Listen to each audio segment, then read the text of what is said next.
बातें करते हम खेतों की और उसके रखवाली की, बाग बगीचा फल फूलों और फसलों की हरियाली की। हम बीजों की बातें करते उत्तम जल संसाधन की, हम तकनीकी बातें करते फसलों के उत्पादन की। हर किसान का सपना सच हो जीवन सुखद बनाने को, गाँव-गाँव के हर आंगन का प्यारा सा ये दर्शन।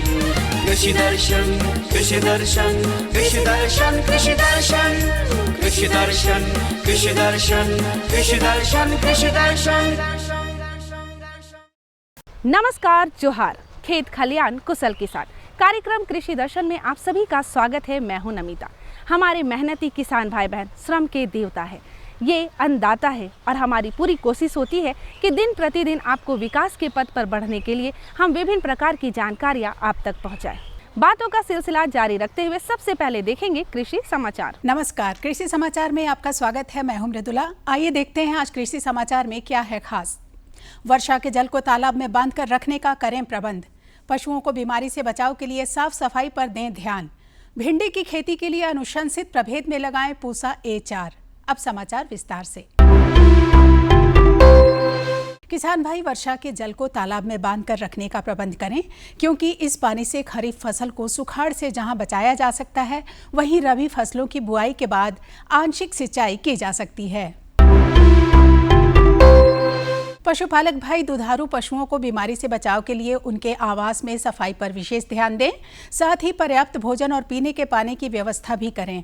पशुओं के बंद आहार पैकेट को 65% एथेनॉल या मेथेनॉल से स्प्रे करें और पशु चारा को अच्छी तरह पानी से धोएं। किसान भाई यदि आप करेला की खेती करने जा रहे हैं तो खेत के चयन पर विशेष ध्यान दें। साथ ही गर्मी के मौसम में सिंचाई की सुविधा और वर्षा के समय जल निकासी की व्यवस्था को भी सुनिश्चित करें। इसके अलावे मौसम में अनुकूल बीज के प्रभेद का भी चयन करें। किसान भाइयों, अगर आप करेला की खेती करना चाहते हैं तो ये सुनिश्चित करें कि आप इसकी बुआई कब करेंगे।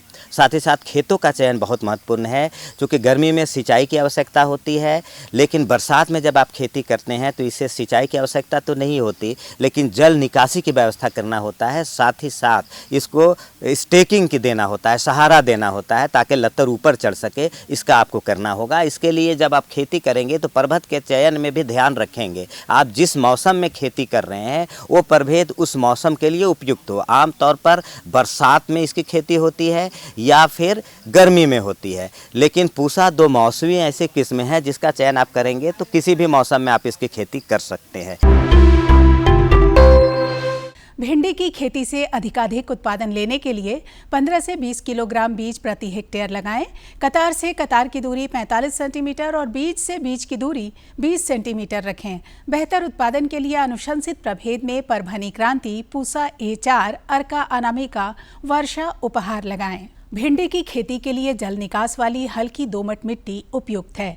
ध्यान रहे समतल जमीन में सीधी बुआई करें और 5 से 7 दिनों पर सिंचाई करते रहें। किसान भाई जुताई के बाद मिट्टी को भुरभुरी करने के लिए डिस्क हैरो नामक कृषि यंत्र का प्रयोग कर सकते हैं। इसकी कार्यक्षमता 1.5 से 2 एकड़ प्रतिदिन है। आज की विशेष जानकारी है मिर्च फसल में फल छेदक कीटों के नियंत्रण के बारे में। मिर्च फसल में फूल और फल लगने के समय फल छेदक कीट लगने का खतरा रहता है।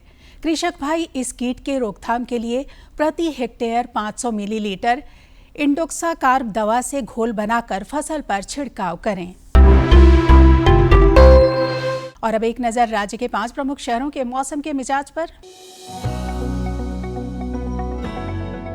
आज राज्य के 5 प्रमुख नगरों के अधिकतम और न्यूनतम तापमान कुछ इस प्रकार दर्ज किए गए। रांची का अधिकतम तापमान 36 डिग्री से 22 डिग्री सेल्सियस रहा। कृषि समाचार में आज इतना ही। अगले दिन अगले अंक में फिर मुलाकात होगी कुछ ताजा तरीन खबरों के साथ। तब तक के लिए दीजिए इजाजत। नमस्कार, जोहार। अभी आप देख रहे थे कृषि समाचार, जहां खेती बाड़ी से जुड़ी ढेरों जानकारियां आपने ली। मंडी का भाव, मौसम का मिजाज, नीति, तकनीक, उपकरण के बारे में जाना और भी बहुत सारी बातें करेंगे, लेकिन उससे पहले लेंगे छोटा सा विराम। माननीय प्रधानमंत्री श्री नरेंद्र मोदी जी के दूरदर्शी नेतृत्व में पिछले 9 सालों में कृषि एवं इससे जुड़े क्षेत्रों को आधुनिक बनाने और किसानों को सशक्त एवं आत्मनिर्भर बनाने के लिए कई महत्वपूर्ण कदम उठाए गए हैं। साल 2013-14 में जहां कृषि बजट केवल 21,933 करोड़ रुपए था, वहीं साल 2022-23 में इसे बढ़ाकर 1,24,000 करोड़ रुपए कर दिया गया। तभी तो साल 2013-14 में जहां खाद्यान्न उत्पादन 265.05 मिलियन टन था, वहीं साल 2022-23 में यह बढ़कर 330.53 मिलियन टन हो गया। वहीं साल 2013-14 में बागवानी फसलों का उत्पादन जहां 280 मिलियन टन था, वहीं साल 2022-23 में यह बढ़कर 350.87 मिलियन टन हो गया। किसानों को कृषि संबंधी जरूरतों के लिए पीएम किसान सम्मान निधि योजना लागू की गई। प्रधानमंत्री जो सम्मान निधि आती है ना, वो डायरेक्ट खाते में आती है, उसमें कोई दिक्कत नहीं, कोई व्यवधान नहीं। और फिर उसको निकाल के हम बाजरा को भी ले आते हैं, गेहूं को भी ले आते हैं, सरसों को भी ले आते हैं। बातें हमारी जो खेल चल तो बढ़िया। पीएम किसान सम्मान निधि द्वारा अब तक 11 करोड़ पात्र किसानों को 2,60,000 करोड़ रुपए से अधिक की धनराशि भेजी जा चुकी है। किसानों को प्राकृतिक आपदा और बेमौसम बारिश से होने वाले फसल नुकसान से बचाने के लिए प्रधानमंत्री फसल बीमा योजना की शुरुआत की गई।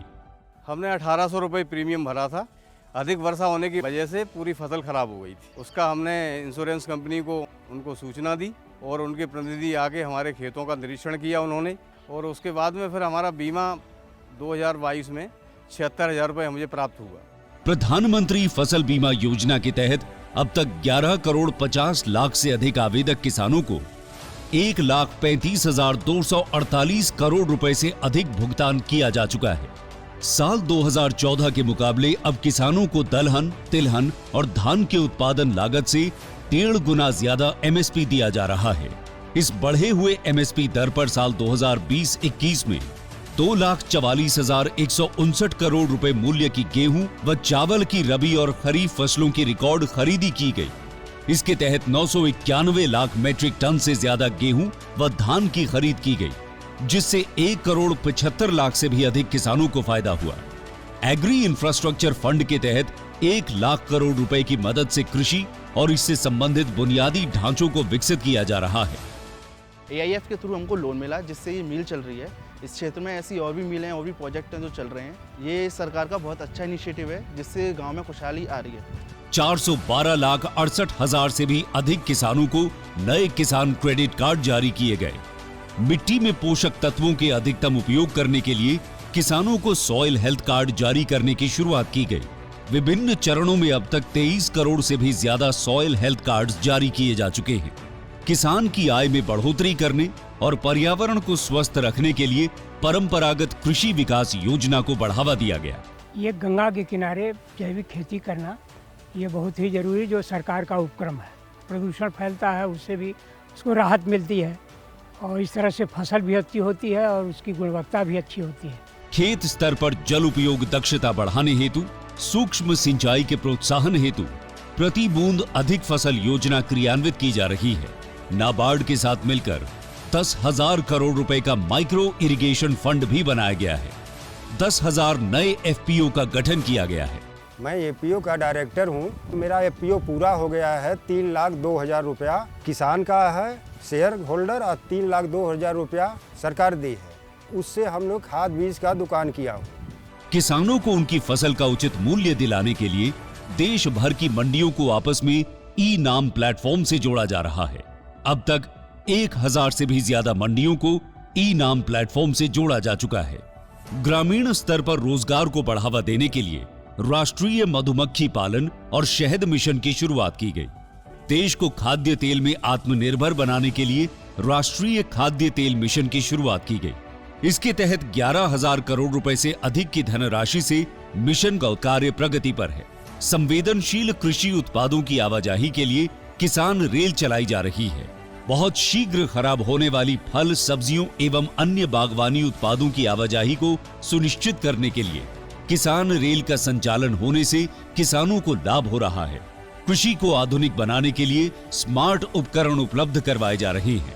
इसके अलावा सिंचाई, कीटनाशकों और पोषक तत्वों के छिड़काव के लिए ड्रोन टेक्नोलॉजी को भी अपनाया जा रहा है। ऐसी ही इच्छा शक्ति के साथ हमें आगे बढ़ना है। भारत की कृषि को और आधुनिक बनाना है, नई ऊंचाई पर पहुंचाना है। कृषि में रिफॉर्म और ट्रांसफॉर्म के 9 साल, शानदार प्रदर्शन से उपलब्धियां बेमिसाल।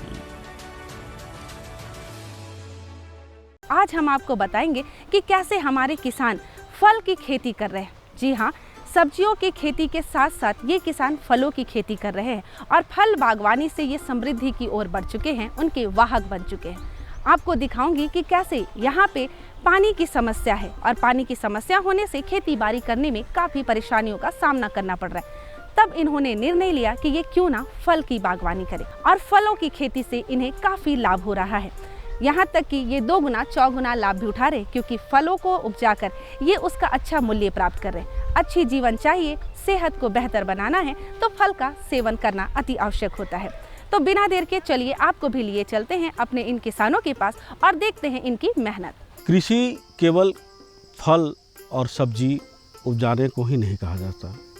यहाँ पे झारखंड की अगर बात करें तो जिस तरह का भौगोलिक क्षेत्र है, यहाँ पे हर तरह की खेती तो होती ही है, साथ ही साथ कुछ ऐसे भी किसान हैं जो फल बाग लगाते हैं और उसी को अपना जीविका का रोज़गार बनाते हैं। आज हम बुढ़मू प्रखंड के भाट बोड़िया ग्राम में आए हुए हैं और यहाँ पे हमारे साथ एक ऐसे सफल किसान हैं जिनका नाम चंद्रकांत गिरी जी है। वो 11 एकड़ में फल बाग लगाए हैं, जिसमें लीची, अमरूद, चीकू और आम का पौधा लगाया है। इसको इस तरह से सींचे हैं कि यह पौधा धीरे धीरे अब पेड़ का आकार लिया है और इसमें फल आने लगे हैं और इनका जो रोज़गार है इसी में सारा दिन लग जाता है और इसी से अपना कमाई का जरिया इसको बनाए हुए हैं। बच्चे के पढ़ाई लिखाई से लेकर के घर की पूरी स्थिति में जो आर्थिक रूप से जो कमी होती है उसकी भरपाई ये फल बाग से ही करते हैं। तो आइए इनसे जानते हैं कि इनकी सफलता की जो कहानी है इसमें कितना संघर्ष इन्होंने किया और आज जिस मुकाम पे हैं इस पे आने में कितनी कठिनाइयों का सामना करना पड़ा। कृषि के कई आयाम हैं, उनमें एक है बागवानी। जिन किसानों के पास पर्याप्त जमीन है वे बागवानी से अच्छी आमदनी प्राप्त कर सकते हैं। आम, अमरूद और लीची जैसे फलों के पौधे यहाँ की जलवायु के लिए उपयुक्त हैं। राज्य में किसान नींबू, नाशपाती और चीकू जैसे फलों की भी उपज अब लेने लगे हैं। रांची स्थित बुढ़मू प्रखंड के भाटबोड़िया गांव के चंद्रकांत गिरी एक ऐसे ही किसान हैं जो शुरुआती दौर से ही पारंपरिक खेती से अलग बागवानी को अपनाया और जीविकोपार्जन का साधन बनाया। वर्ष 1999 में वे तकरीबन 40 डिसमिल के रकबे में पौधारोपण का काम शुरू किया। आज की तारीख में वे 11 डिसमिल के क्षेत्र में बागवानी का काम कर रहे हैं। नामकुम स्थित ICAR और रामकृष्ण मिशन स्थित दिव्यायन के वैज्ञानिकों की सलाह, सहयोग और प्रेरणा से इन्हें बागवानी के क्षेत्र में प्रसिद्धि मिली है। अब इनके बाग में कई तरह के फल वृक्ष हैं।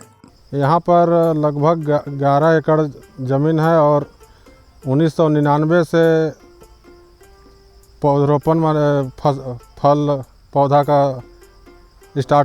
रोपने का स्टार्ट किए हैं और वो 1999 में हमारे बाबूजी स्वर्गीय भागीरथी गिरी और हम लोग पलांडू गए थे घूमने के लिए। वहाँ के वैज्ञानिक लोग समझाए कि आपका ज़मीन है, आप फल का खेती लगाने का शुरुआत कीजिए, जिससे आपको आने वाला समय में बढ़िया आमदनी होगा और एक रोज़गार का साधन हो जाएगा। और रामकृष्ण मिशन के भी कुछ कृषि वैज्ञानिक थे उस समय और अभी भी हैं, वो भी उस समय हम लोग को सलाह देते थे कि जगह खाली है, फल का वृक्ष लगाइए। तो वही 1999 से हम लोग शुरू 40 डिसमिल ज़मीन में लीची का किए थे। उसके बाद उसको बढ़ाते बढ़ाते अभी लगभग 300 लीची का पौधा है और अमरूद लगभग 400 से 500 है और आम 80 से 90 के बीच में 85 आम है और चीकू 20 पौधा है। चंद्रकांत झारखंड की जलवायु के अनुरूप फल पौधों की प्रजाति का चुनाव करते हैं।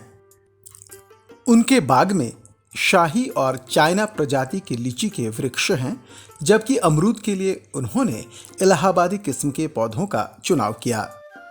तमाम वृक्षों की देखभाल के लिए साल भर 5 से 6 श्रमिक उनके फल बाग में काम करते हैं। आम लीची में मुख्यतः हम लोग सभी को जानते हैं 2 वैरायटी होता है, शाही और चाइना। तो अभी शाही का फल जो है सो लगभग टूट के ख़त्म हो गया है और चाइना अभी तोड़ने का स्थिति में आ गया है। और अमरूद में इलाहाबादी हम लोग का जो वैरायटी है वो इलाहाबादी हम लोग के यहाँ के मौसम के लिए सटीक है, इसलिए अमरूद इलाहाबादी हम लोग का है। फलबाग से वे संतोषजनक कमाई कर लेते हैं, यही उनकी आजीविका का आधार है। लेकिन फलबाग के साथ साथ वे खुद को पर्यावरण संरक्षण के साथ भी जोड़ते हैं। वे वृक्ष की सेवा और पर्यावरण संरक्षण की भावना से प्रेरित हैं। वे न केवल बागवानी अपना रहे हैं बल्कि आसपास के किसानों को भी इससे जोड़ रहे हैं। लीची से अभी लगभग केवल लीची का 2.5 से 3 लाख रुपया का आय होता है। और आम सभी को मिला दें, आम अमरूद जो भी है, चीकू है या नाशपाती है, वो सब मिला के लगभग 4 से 4.5 लाख रुपया का आय होता है, सालाना आय होता है। इसी से आपका घर परिवार हाँ, चल रहा है कि नहीं और कुछ नहीं है, फलबाग से ही अपना घर परिवार चलता है। तकरीबन 25 वर्षों से फलबाग लगाने और पौधों की देखभाल करने में उनका अनुभव लाभकारी सिद्ध हुआ है। वे रामकृष्ण मिशन आश्रम और ICAR के वैज्ञानिकों के मार्गदर्शन से एक सफल बागवान बन गए हैं। प्रशिक्षण हम लोग शुरुआत में रामकृष्ण मिशन से लिए थे वहाँ, और कुछ दिन जाके पलांडू में प्रशिक्षण, वहाँ पर जो बागान लगा हुआ है पलांडू, विजिट किए थे। वहाँ के वैज्ञानिक लोग से पूरा समझे थे कैसे लगाना है, क्या करना है, कौन दवा देना है, कौन खाद देना है, ये सब जानकारी पलांडू के वैज्ञानिक से भी हम लोग लिए थे। तजुर्बा भी कुछ ये करते हैं, और वैसा अगर लगता है कि हम लोग से नहीं होगा तो फिर रामकृष्ण मिशन या पलांडू के जो वैज्ञानिक हैं उन लोग से भी फ़ोन में जानकारी लेते हैं। आमतौर पर फलबाग से जुड़े किसानों के लिए विपणन एक बड़ी समस्या होती है। विपणन के लिए फलों की गुणवत्ता, प्रजाति और मात्रा काफी मायने रखता है। चंद्रकांत के पास अच्छी गुणवत्ता एवं प्रजाति वाली फसल के साथ साथ उत्पादन भी अच्छी खासी होती है। यही कारण है कि व्यवसायी खुद उनसे संपर्क करते हैं और अच्छी कीमत पर फसल खरीद कर ले जाते हैं। लीची वगैरह जो है उसके लिए तो व्यापारी खुद आ जाते हैं, और कभी अपने से भी कुछ 1-2 साल बीच बीच में सेलिंग करते हैं, और व्यापारी रांची से आते हैं, वो लोग यहाँ से ले जाते हैं। आम भी रांची के व्यापारी आते हैं। मार्केटिंग का कहीं कोई दिक्कत नहीं है, रेट भी बढ़िया मिल जाता है। वैसा है कि बहुत सारे लोग ये हैं कि नहीं, हम लोग को भी इस लाइन से, इस फल का इससे जुड़िए, तो उन लोग को भी सलाह जहाँ मिलता है वहाँ पर हम लोग सलाह उन लोग को देते हैं। और कोई तकनीकी दिक्कत होता है जाके उन लोग का खेत में हम लोग बताते भी हैं। बागवानी के इस काम में उन्हें घर परिवार के लोगों का काफी सहयोग मिलता है। सरकार भी फल बागवानी के लिए सहयोग करती है, इसलिए जिन किसानों के पास जमीन है वे फल बाग लगाकर अच्छी आमदनी प्राप्त कर सकते हैं। यह पर्यावरण हितैषी भी है और रोजगार का जरिया भी। कहीं पर कोई दिक्कत नहीं है, इसमें केवल अपना बागान का देख रेख करना है, और कोई परेशानी कहीं पर कुछ नहीं है। अपना जो भी है इससे हम पूरा संतुष्ट हैं। कौन कौन मदद करते हैं इसमें? भाई हैं, वो भी बीच बीच में आते हैं, और परिवार का पत्नी भी बीच बीच में कुछ में सहयोग करती है। हाँ, घर में रह के पूरी तरह से हम संतुष्ट हैं इससे। उनके लिए यही कहेंगे कि सबों से आग्रह है कि ये आपके पास, अगर जिनके पास भी ज़मीन है, और वहाँ पर निश्चित पौधरोपण का कार्यक्रम शुरू कीजिए। सरकार के द्वारा भी बहुत योजना इससे सहयोग मिलता है, अपना कुछ ये करना है और सरकार भी इसमें बहुत सहयोग देती है। न इसको अभी तो हम लोग अपने से किए हैं, लेकिन ड्रिप जो आप देखे होंगे, ड्रिप कृषि विभाग से हम लोग को मिला है। और जो समय पौधा छोटा था उस समय ड्रिप से ही, जहाँ छोटा पौधा है वहाँ अभी भी ड्रिप लगा हुआ है, ड्रिप मिला है, ड्रिप से करते हैं, तो वो कृषि विभाग से हम लोग को मिला है। चंद्रकांत भविष्य में बागवानी के कार्य को और भी बृहत्तर रूप देना चाहते हैं।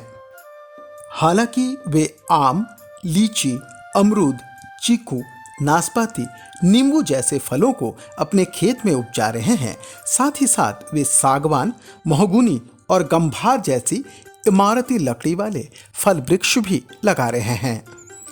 वे भविष्य में उपलब्ध जमीन का अधिकतम उपयोग कर अपनी आर्थिक स्थिति को और भी मजबूत बनाना चाहते हैं। वे आत्मनिर्भर हैं और अपने काम से संतुष्ट भी। बागवानी से प्राप्त आय की बदौलत चंद्रकांत अपना घर चलाते हैं, बच्चों को अच्छी शिक्षा दिला रहे हैं और पारिवारिक दायित्वों का निर्वहन भी कर रहे हैं। फल बाग से प्राप्त आय से उनके जीवन का स्तर उत्तरोत्तर विकसित हुआ है। शहर जाते हैं काम करने के लिए, उनसे मेरा व्यक्तिगत आग्रह है कि ये बहुत अच्छा ये है, पर्यावरण के लिए भी अच्छा है और रोज़गार भी इसमें बढ़िया है, इसलिए और सरकार से भी मदद मिलती है। तो आग्रह होगा उनसे कि वो भी अपने खाली पड़े ज़मीन में, जहाँ कोई प्रयोग नहीं करते हैं किसी तरह का खेती बाड़ी के लिए, वहाँ पर निश्चित रूप से फल का वृक्ष लगाएं। ये पर्यावरण के लिए भी ठीक है और आर्थिक सहायता भी होता है।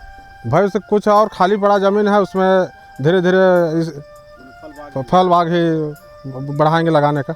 इमरती पौधा कुछ है कुछ, उसमें आपका सागवान कुछ है और महोगनी है, गम्हार है। गम्हार लगभग 50 डिसमिल ज़मीन में और महोगनी और ये सागवान भी लगा हुआ है। अब माने बचपन से ही हम लोग का ये था कि ज़मीन खाली है, इसमें किसी भी तरह से सभी तरह का पौधा लगा के माने ज़मीन को अभी प्रयोग करना है और आर्थिक स्थिति भी सुधारना है। पूरा तरह से संतुष्ट है। ठीक है, घूमते हैं, रोज़गार भी है, 5-6 नहीं वो वैसा हम अपने इससे संतुष्ट हैं। जहाँ कहीं भी रहते तो किसी का अंडर में काम करते, उससे हम पूरी तरह से संतुष्ट हैं यहाँ पे। झारखंड जैसे राज्य में अधिकांश किसान पारंपरिक खेती से जुड़े हैं। जो जमीन पथरीली या कम उपजाऊ है वह बंजर ही रह जाती है। लेकिन अनाज और साग सब्जी के अलावे अगर झारखंड के किसान बागवानी से जुड़ते हैं तो उन्हें अच्छी आमदनी प्राप्त होगी। वे भी चंद्रकांत गिरी की तरह अच्छी आमदनी प्राप्त कर सकते हैं, अपना जीवन स्तर बेहतर बना सकते हैं और पर्यावरण के हित में अपना योगदान दे सकते हैं। तो आपने देखा कि हमारे साथ जो किसान जुड़े थे वो चंद्रकांत गिरी जी थे और इन्होंने प्रशिक्षण लिया था पलांडू जैसे संस्थान से, रामकृष्ण मिशन संस्थान से, और यहाँ से लेने के बाद 99 से इन्होंने धीरे धीरे पौधरोपण किया और 40 डिसमिल से का सफ़र 11 एकड़ तक पहुँच गया। आज इस फलबाग के बदौलत इन्होंने न सिर्फ अपने सेहत में सुधार किया है बल्कि इस क्षेत्र का पर्यावरण को भी इन्होंने संरक्षित और सुरक्षित रखा है। साथ ही साथ जो भी घर की जिम्मेवारियां होती है उसको बखूबी निभाया है। बच्चों की पढ़ाई लिखाई से लेकर के बहन की शादी तक इसी खर्च से किया। इस क्षेत्र के लोगों के लिए एक मिसाल हैं कि लोग इस तरह के जिनके पास खेत हैं वो इस तरह का पौधा उपजाएं, पेड़ लगाएं और इसके लिए सरकार भी उन्हें बहुत सारी सुविधाएं देती है। अगर उनका प्रयोग करेंगे तो झारखंड जो है हरियाली के लिए जाना जाता है और ख़ास करके शहरी क्षेत्र में लोग इससे कटते जा रहे हैं। उनके लिए एक सबक होगा कि आप अपने क्षेत्र में, अपने खेतों में पौधा लगाएं। वह न सिर्फ आपका आमदनी का जरिया होगा बल्कि आपके लिए वो सुकून भी देगा। आज के लिए बस इतना ही, अगले अंक में होगी फिर मुलाकात। तब तक के लिए हमारी पूरी टीम को दीजिए इजाज़त। जोहार, नमस्कार। देखा ना आप सभी ने, हमें पूरा विश्वास है कि साग सब्जी के साथ साथ आप भी फलों का सेवन करते हैं और अगर हमारे किसान भाई बहन फलों की खेती करना चाहते हैं तो उनके लिए आज का ये अंक काफ़ी खास था। बातों का सिलसिला यूं ही जारी रखते हैं, लेकिन समय हो गया है आपसे विदा लेने का। हम लेंगे आपसे इजाज़त, लेकिन उससे पहले आप हमारा पता लिख लें। हमारा पता है कार्यक्रम कृषि दर्शन, कृषि प्रकोष्ठ द्वारा केंद्र निदेशक, दूरदर्शन केंद्र, रातू रोड, रांची, पिन संख्या 834001। अब आप मुझे और हमारी कृषि दर्शन टीम को विदा दीजिए। तब तक के लिए नमस्कार, जोहार।